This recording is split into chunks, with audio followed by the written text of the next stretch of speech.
সিঙ্গাপুরের Mount Elizabeth হাসপাতালে চিকিৎসাধীন ওবায়দুল কাদেরের শারীরিক অবস্থার উন্নতি হচ্ছে বলে জানিয়েছেন চিকিৎসক আবু নাসার রিজভী। সিঙ্গাপুরে আবু নাসার রিজভী সাংবাদিকদের জানান, দু একদিনের মধ্যে কাদেরের কৃত্রিম যন্ত্র খুলে ফেলা হবে। তিনি বলেন, ওবায়দুল কাদেরের কিডনির অবস্থা স্থিতিশীল আছে, এছাড়াও হার্টের অবস্থা ও প্রেশার স্বাভাবিক। শারীরিক অবস্থা বিবেচনা করে পরবর্তীতে বাইপাস করার বিষয়ে সিদ্ধান্ত জানাবেন ডক্টর ফিলিপ কো।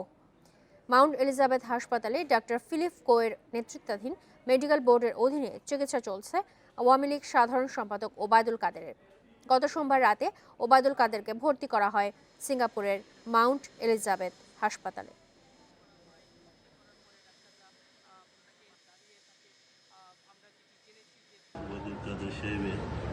সব প্যারামিটারগুলো দিন দিন ভালো থেকেই যাচ্ছে। ওনার কিডনি এখন খুবই স্টেবল আছে, ওনার ইনফেকশনের রেটও অনেক কমে গেছে। হার্টের কন্ডিশন, প্রেশার এবং হার্টবিট এগুলো খুব ভালো আছে এবং তারা চিন্তা করছে আগামী 2-1 দিনের ভিতর ওনার যে আর্টিফিশিয়াল মিনসগুলো আছে, যে ডিভাইসগুলো আছে, ওগুলো ওনার খুলে ফেলার চিন্তা করছে।